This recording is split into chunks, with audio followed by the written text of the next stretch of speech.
성도 여러분 반갑습니다. 금요일 아침 기도회로 나오신 여러분을 주님의 이름으로 환영하고 축복합니다. 오늘도 주님의 말씀을 붙들고 또 힘차게 기도하면서 하루를 시작하면 좋겠습니다. 이 시간 우리의 마음을 다해 사도신경으로 신앙을 고백하겠습니다. 나는 전능하신 아버지 하나님, 천지의 창조주를 믿습니다. 나는 그의 유일하신 아들, 우리 주 예수 그리스도를 믿습니다. 그는 성령으로 잉태되어 동정녀 마리아에게서 나시고 본디오 빌라도에게 고난을 받아 십자가에 못 박혀 죽으시고 장사된 지 사흘 만에 죽은 자 가운데서 다시 살아나셨으며 하늘에 오르시어 전능하신 아버지 하나님 우편에 앉아 계시다가 거기로부터 살아있는 자와 죽은 자를 심판하러 오십니다. 나는 성령을 믿으며 거룩한 공교회와 성도의 교제와 죄를 용서받는 것과 몸의 부활과 영생을 믿습니다. 아멘. 오늘 아침 우리에게 주시는 하나님의 말씀은 고린도전서 11장 2절에서 16절까지의 말씀입니다. 신약성경 276페이지 고린도전서 11장 2절에서 16절까지의 말씀을 제가 읽겠습니다. 하나님의 말씀을 들으십시오. 너희가 모든 일에 나를 기억하고 또 내가 너희에게 전하여 준 대로 그 전통을 너희가 지킴으로 너희를 칭찬하노라. 그러나 나는 너희가 알기를 원하노니 각 남자의 머리는 그리스도요 여자의 머리는 남자요 그리스도의 머리는 하나님이시라. 무릇 남자로서 머리에 무엇을 쓰고 기도나 예언을 하는 자는 그 머리를 욕되게 하는 것이요 무릇 여자로서 머리에 쓴 것을 벗고 기도나 예언을 하는 자는 그 머리를 욕되게 하는 것이니 이는 머리를 민 것과 다름이 없음이라. 만일 여자가 머리를 가리지 않거든 깎을 것이요 만일 깎거나 미는 것이 여자에게 부끄러움이 되거든 가릴지니라. 남자는 하나님의 형상과 영광이니 그 머리를 마땅히 가리지 않거니와 여자는 남자의 영광이니라. 남자가 여자에게서 난 것이 아니요 여자가 남자에게서 났으며 또 남자가 여자를 위하여 지음을 받지 아니하고 여자가 남자를 위하여 지음을 받은 것이니 그러므로 여자는 천사들로 말미암아 권세 아래에 있는 표를 그 머리 위에 둘지니라. 그러나 주 안에는 남자 없이 여자만 있지 않고 여자 없이 남자만 있지 아니하니라. 이는 여자가 남자에게서 난 것 같이 남자도 여자로 말미암아 났음이라. 그리고 모든 것은 하나님에게서 났느니라. 너희는 스스로 판단하라. 여자가 머리를 가리지 않고 하나님께 기도하는 것이 마땅하냐? 만일 남자에게 긴 머리가 있으면 자기에게 부끄러움이 되는 것을 본성이 너희에게 가르치지 아니하느냐? 만일 여자가 긴 머리가 있으면 자기에게 영광이 되나니 긴 머리는 가리는 것을 대신하여 주셨기 때문이니라. 논쟁하려는 생각을 가진 자가 있을지라도 우리에게나 하나님의 모든 교회에는 이런 관례가 없느니라. 아멘. 성도 여러분, 오늘 본문은 11장인데요. 바울은 11장부터 14장까지 고린도 교회 성도들의 편지나 구두 보고를 통해서 관심을 갖게 된 세 가지 문제를 다룹니다. 이 세 가지 문제는 모든 고린도 교회 성도들이 예배를 모일 때 보이는 행동과 관련된 것들입니다. 따라서 오늘 본문은 예배와 관련된 세 가지 문제들 중에 그 첫 번째 문제인 머리에 쓰는 것과 예배에 대해서 말씀하고 있습니다. 사실 오늘 본문은 해석하기가 상당히 까다로운 본문입니다. 가급적 쉽고 간단하게 본문을 살펴보고 오늘 본문을 통해 오늘 하루를 살아갈 우리에게 주시는 말씀의 교훈이 무엇인지를 함께 나누기 원합니다. 오늘 본문을 통해서 얻을 수 있는 교훈은 무엇입니까? 첫째, 우리는 하나님의 창조 질서의 원리를 따라 바르게 살아가야 합니다. 바울은 먼저 아마도 과부로 보이는 어떤 여자들이 머리를 가리지 않고 예배에서 계속해서 기도하고 예언해도 되는가 하는 문제에 대해 논평하는데요. 그들은 공적인 예배에서 머리를 가리지 않음으로써 남편에게 영광을 가져다 주기는커녕 수치를 가져다 주며 이는 온당하지 못한 일이라고 바울은 말씀합니다. 성도 여러분, 바울은 2절에서 고린도 교회 성도들이 자신이 전해준 전통을 잘 지킨 것에 대해 칭찬합니다. 그런데 3절 맨 앞에 그러나 라는 접속사를 볼 때 바울은 3절부터 본격적으로 고린도 교회 성도들이 교정해야 할 것들에 대해서 말씀합니다. 즉 2절의 칭찬에서 3절 이후의 교정으로 분위기를 전환하고 있습니다. 당시 1세기 로마 사회에서 여자의 머리 덮개는 결혼의 표시였으므로 본문에서 바울의 실제적 관심사는 일반적인 남자와 여자의 관계에 있는 것이 아니라 남편과 아내의 관계에 있었습니다. 3절에 나오는 머리라는 단어는 가끔씩 원천이라는 의미로 사용되지만 고대 헬라 문헌에서 발견되는 A라는 사람은 B라는 사람의 머리다 라는 표현의 수많은 예들에서 알 수 있듯이 모든 경우 A라는 사람이 B라는 사람에 대해 권위를 갖고 있다는 뜻입니다. 따라서 본문에서 머리는 비유적으로 권위를 나타내는 것으로 이해하는 것이 바람직합니다. 성도 여러분, 3절에 보면 남자의 머리는 그리스도, 여자의 머리는 남자, 그리스도의 머리는 하나님이라고 말씀합니다. 이 말씀은 남자와 여자, 즉 남편과 아내 모두 하나님으로부터 나왔음을 알 수 있습니다. 4절의 머리에 못을 쓰고 라는 말은 머리에서부터 아래로 라는 뜻인데요. 늘어뜨린 긴 머리를 가리키거나 얼굴을 가린 면사포 내지는 얼굴을 드러내는 머리 위에 뒤집어 쓴 천 조각을 가리킵니다. 그래서 이 말씀의 배경은 당시 로마 남성들이 때때로 이방신들에게 예배할 때 경건의 행위로 어떤 물건을 자신의 머리 위로 뒤집어 쓰는 관습을 행했는데요. 바울은 남자가 이러한 이교적 관습을 따라 기도함으로써 그리스도를 욕되게 해서는 안 된다고 말하고 있는 것입니다. 5절과 6절에 보면 결혼한 여자가 사람들 앞에서 머리를 가리지 않는다면 이는 그녀의 남편에게 수치를 가져다 주는 것입니다. 1세기 고린도에서는 여자의 경우 민머리나 짧은 머리는 수치스러운 것으로 여겨졌지만 긴 머리는 여자의 영광으로 여겨졌습니다. 14절입니다. 만일 남자에게 긴 머리가 있으면 자기에게 부끄러움이 되는 것을 본성이 너희에게 가르치지 아니하느냐.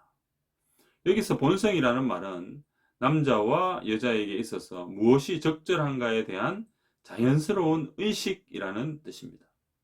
즉 이것은 하나님의 창조의 질서를 나타내는데요. 남자가 머리 모양 때문에 여자처럼 보이는 것은 부끄러운 일입니다. 적절한 머리 모양의 기준은 문화마다 다르겠지만 바울의 요점은 하나님이 주신 성별의 차이를 부정하거나 폄하하지 말고 남자는 그 문화에서 남자처럼 보여야 하고 여자는 그 문화에서 여자처럼 보여야 한다는 것입니다. 이는 하나님이 창조하신 창조 질서대로 살아가라는 말씀입니다. 사랑하는 성도 여러분, 우리가 살아가는 이 세상은 점점 하나님의 창조 질서가 무너지고 있습니다. 하나님은 남자와 여자를 다른 성으로 창조하셨고 남자는 남자의 역할을, 여자는 여자의 역할을 하면서 살도록 하셨습니다. 이것은 하나님께서 우리를 창조하신 질서에 대한 말씀이죠. 그런데 이러한 하나님의 창조 질서를 파괴하는 죄악이 성행하고 있습니다. 성도 여러분, 남자가 남자를 사랑하고 여자가 여자를 사랑하는 이 동성애라는 것이 우리 가까이에 침투했고요. 더 큰 문제는 이것이 마치 아름다운 것인 양 잘못 포장되어서 우리의 어린 자녀들을 혼란에 빠뜨리고 있다는 겁니다. 성도 여러분, 이 세상을 살아가는 모든 사람들은 이 세상을 창조하신 창조주의 창조 질서에 맞게 살아가야 가장 행복한 삶을 살 수 있습니다. 그러나 교만하는 인간들은 하나님의 창조 질서를 파괴하여 하나님이 만드신 아름다운 피조 세계를 온갖 죄악의 온상으로 변절시켜 버렸습니다. 그 결과 인간은 죄의 노예가 되어 죄 가운데 빠져 살고 이 세상도 점점 병들어가고 있으며 하나님이 창조하신 자연도 점점 아픔과 고통을 호소하면서 피폐해지고 있습니다. 사랑하는 성도 여러분, 이제 우리는 정신을 차려야 하겠죠. 하나님의 창조 질서를 다시 회복해야 하겠죠.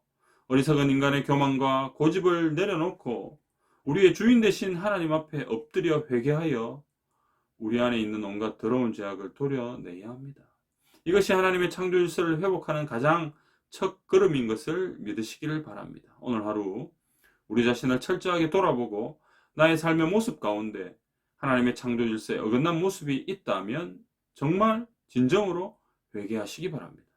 그리고 철저하게 회개한 우리를 다시 붙드셔서 일으켜 주심으로 하나님의 나라가 더 견고하게 세워져 가기를 주님의 이름으로 축복합니다. 이것은 우리의 개인적인 삶의 모습 가운데서도 회복되어야 할 부분이고요. 우리 교회 안에서도 이런 모습들이 회복되어야 합니다. 오늘 바울은 이 교회 안에서 일어날 수 있는 당시의 어떤 한 부분을 소개하고 있습니다.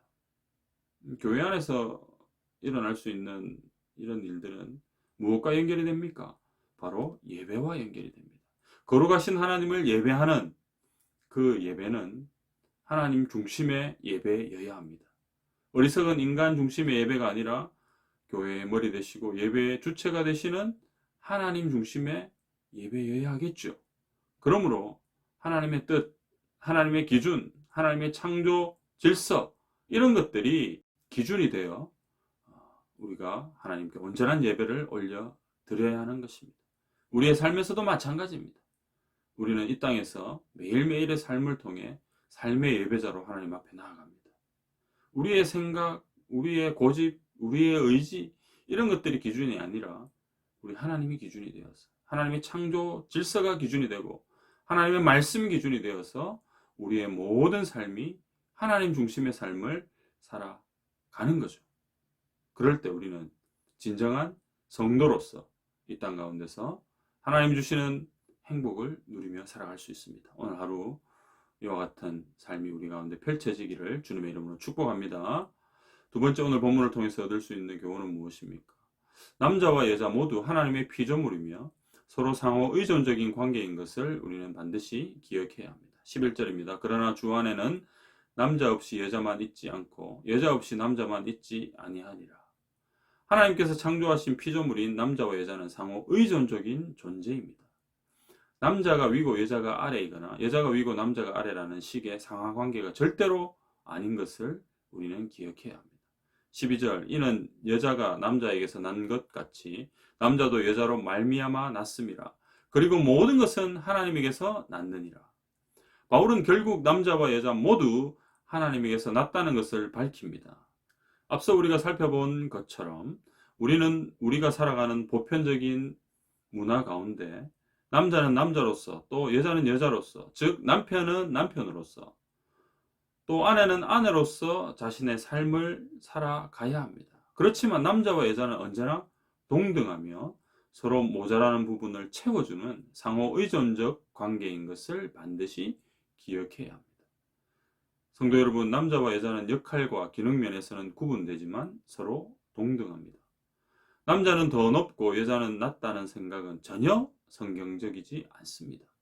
물론 하나님께서 남자를 먼저 만드시고 그 남자의 갈빗대로 여자를 만드셨습니다. 그런데 이러한 순서적인 면을 부각시켜서 남자가 먼저이고 여자가 나중이라는 잘못된 생각을 가지고 살아가는 사람들이 아직도 많이 있는 것 같습니다. 성도 여러분, 이것은 분명히 잘못된 것입니다. 하나님은 남편의 돕는 배필로 아내를 주셨지만 남편과 아내는 상호 의존적 존재로서 서로에게 필요한 관계입니다. 서로의 부족한 부분을 채워주는 관계라는 말씀이죠. 그러므로 남편은 아내를, 아내는 남편을 어떻게 여겨야 할까요? 귀하게 여겨야 합니다. 에베소서 5장 말씀처럼 아내는 남편에게 복종하되 죽게 하듯이 하고 남편은 아내를 사랑하되 그리스도께서 교회를 사랑하신 같이 해야 합니다. 성도 여러분, 정말 안타깝게도 우리나라의 지난 역사는 남자는 하늘처럼 여자는 땅처럼 여겼던 대놓고 남녀차별이 성행했었습니다. 물론 지금은 많이 달라졌지만, 많이 좋아졌다고는 하지만 아직도 그런 문화의 영향에서 완전히 자유롭지는 않은 것 같습니다. 이는 가정뿐만 아니라 교회 안에서도 적용되는 문제이죠. 하나님께서 이끌어 가시는 교회의 질서 안에서 모든 성도는 순종해야 하고 항상 말씀을 통해 교회를 향하신 하나님의 뜻을 바르게 분별해야 합니다. 나아가 그 뜻을 이루기 위해 힘써 달려가야 합니다. 동시에 교회 안의 모든 성도들은 서로 존중하고 배려하면서 남자와 남편은 남자와 남편의 일을, 여자와 아내는 여자와 아내의 일을 감사함으로 잘 감당해야 합니다. 나의 부족한 부분을 보완해주고 채워주는 귀한 존재로 서로를 여기고 더 사랑하고 배려하는 아름다운 믿음의 공동체를 우리 가정 가운데 그리고 우리 교회 가운데 만들어 가시기를 주님의 이름으로 축복합니다. 그리하여 오늘 우리의 가정과 우리 교회 공동체를 통해 우리 하나님께서 온전하게 세워가시는 진정한 하나님 나라가 펼쳐지기를 간절히 소원합니다. 사랑하는 성도 여러분, 우리는 반드시 기억합시다. 남자와 여자는 동등하고 하나님께서 남자와 여자를 동등하게 창조하셨다.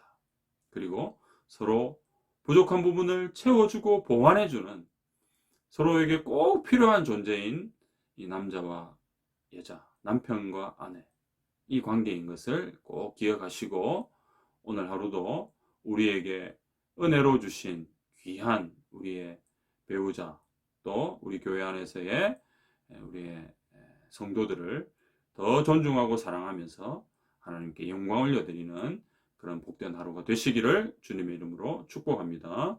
오늘은 금요일입니다. 공통기도 제목은 우리의 이웃들과 또 주일 예배를 위해 기도하는 것입니다. 믿지 않는 이웃들에게 주님의 강력한 복음이 선포되도록 기도합시다. 코로나19로 인해 많이 힘들어하는 고통 중인 이웃들을 회복시켜 주시도록 기도합시다. 또 오는 주일 예배 가운데 성령 충만한 은혜가 임하도록 기도합시다. 또 준비된 예배자로 하나님 앞에 바로 설 수 있는 우리 모든 성도들 되도록 같이 기도드리겠습니다. 함께 기도합니다. 살아계신 하나님 아버지, 오늘도 우리의 예배와 또 우리의 기도를 들으시고 하나님의 크신 은혜와 복으로 채워주실 줄 믿습니다. 아버지 하나님, 창조 질서 가운데 우리를 살아가게 하신 주님, 오늘도 우리 안에 이런 주님이 이끌어 가시는 그런 그 질서와 그 섭리가 우리의 삶의 기준이 되게 해 주옵소서. 하나님 아버지, 우리의 생각대로 어리석은 우리의 뜻대로 살아가는 인생이 아니라 완전하신 하나님께서 이끌어 가시는 대로 순종하며 나아가는 저희들 다 되게 해 주옵소서. 아버지 하나님, 하나님의 우리를 향한 그 뜻이 무엇인지를 늘 분별하는 저희들 되게 해주시고, 아버지 하나님, 오늘도 이 온 우주 만물을 창조하시고 그 창조 질서에 따라 움직여 가시는 주님을 우리가 전적으로 신뢰하며 그 질서에 순종하며 맞게 또 저희들 따라가는 저희들 다 되게 도와 주옵소서. 아버지여, 하나님의 창조 질서를 파괴하는 안타까운 모습들이 지금 이 대한민국 땅에 조금씩 나타나고 있습니다. 하나님 아버지, 이러한 참으로 죄악된 모습들이 우리의 가정과 우리의 교회 가운데 더 이상 일어나지 않도록 주께서 불쌍히 여겨주시고, 행여나 우리 안에 이런 모습이 있다면 철저하게 회개하고 하나님 앞에 다시 나아가는 저희들 다 되게 해 주시옵소서. 아버지 하나님, 온전히 하나님의 뜻이 우리의 가정과 우리 모든 교회 공동체 안에 온전히 펼쳐지는 매일매일의 삶이 되도록 하나님 두 손 들어 복을 내려 주시옵소서. 아버지, 이제 주말을 맞이합니다. 하나님 함께 해주시고 이 주말 동안 또 주일을 잘 준비하게 하셔서 영광스러운 주님과 만나는 귀한 예배의 자리 또 하나님께서 허락하여 주옵소서. 살아계신 예수님의 이름으로 기도드리옵나이다. 아멘. 공통기도 제목 가지고 기도하시고 개인적인 기도 제목 가지고 계속해서 기도하시기를 바랍니다.